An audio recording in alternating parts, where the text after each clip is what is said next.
So I don't think I will disagree with Achim Steiner, but I'll tell you this.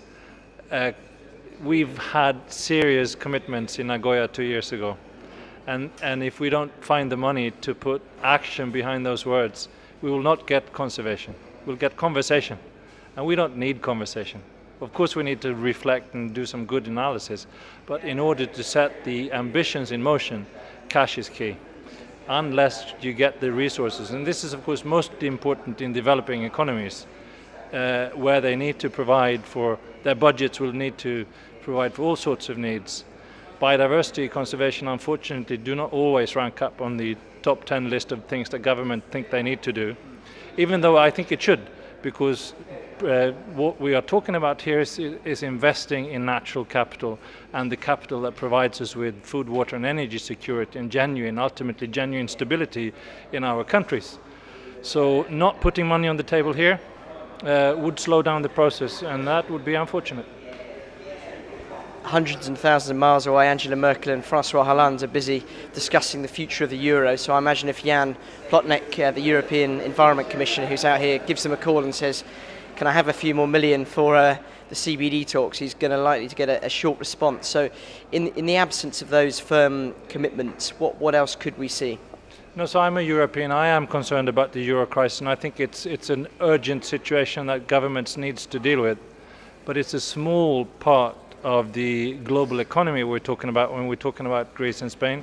What we're talking about, the BRICS, we talk about 40% of the world's economy. These are countries who have the moral right to develop their economies, but also the challenge to develop their economies within the capacity of what nature can provide us with. And we are currently already living as we had access to 1.5 planet in terms of resources, and those of us in Europe as if we had access to 3. So clearly we have a challenge here. And I think if we don't put money on the table in this COP, at least what we would need is a very robust plan for how to get money on the table 2 years from now. And I would hope that governments would find a way to fast track some funding for the poorest countries so they can get their systems right, get baselines. What are the needs in these countries?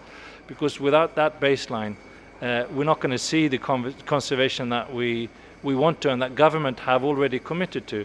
So I trust governments were serious in Nagoya, and we will hold them accountable for those promises they made, not to WWF, they made those promises to the citizens of their countries. I think they did the right thing in Nagoya, and now we need to see the cash that will provide us with the muscles that is required to make things happen.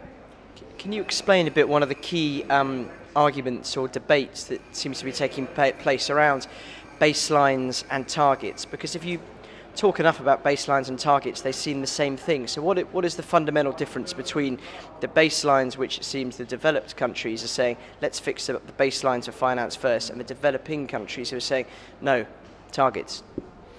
So I think targets is what we want to achieve by the money, and I think we hear that very clearly from the developing economies.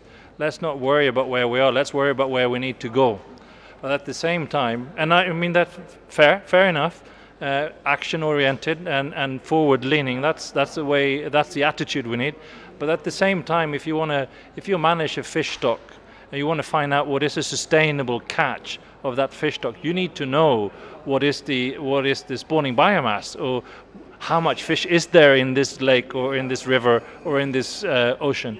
Without that baseline, without that understanding of what nature looks like today, we will not be able to find out what is the sustainable consumption and the sustainable production patterns that are required, and how much we can actually use sustainably. Are there other goods that can be exchanged between the developed and developing countries, regarding this resource mobilization?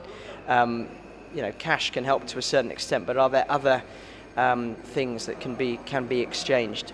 So we haven't heard a lot of those discussions, I think, here. But there's always technical expertise, knowledge transfer. I don't hear that discussed here.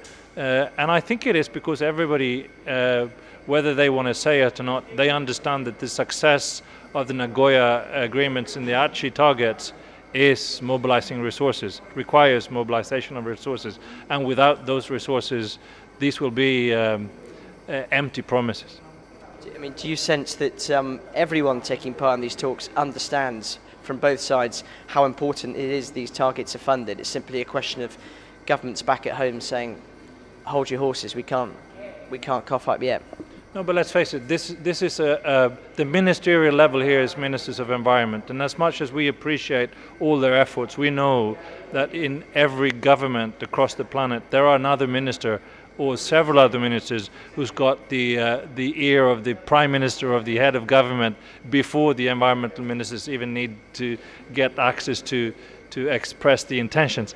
So this is why mainstreaming is so important. One way to get resources for implementing the Aichi targets is to mainstream through other budgets. If you think about the country's budget, there's far more money in the budget for infrastructure or agriculture or forestry or industrial relations than in most countries do have in their environment budget. And if you think about this as investing in natural capital, it's actually not a cost. It's a sound investment that you'll get a return on in ecosystem services that we're all depending on.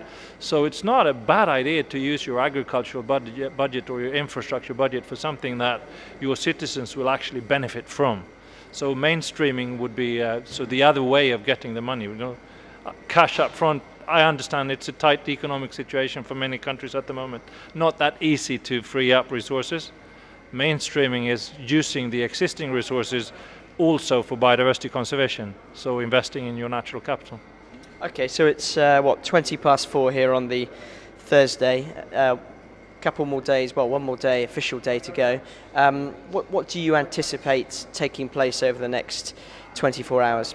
So what we hope is going on, and what we know is going on, is some serious discussion between key governments at the moment. And I think what we want to see and what we hope to see is a package proposal that can be agreed by the head of delegations tomorrow, so 24 hours from now. 24 hours in politics is a long time, so all the good things that needs to happen can still happen. Okay, and a final point, what other packages taking place here are you particularly pleased with? REDD+ has been something that has been talked a lot about. Are we likely to see an agreement on that? So we hear a lot of good noise about REDD+, but we haven't seen the actual outcome yet. The one that we have seen reasonable progress is on the on high seas conservation. So if you think about the global governance of natural resources, the high seas is the last topic that they can cover, and they're dealing with it now, and we're pleased with the outcomes. We always want more, but what we've seen here is good enough.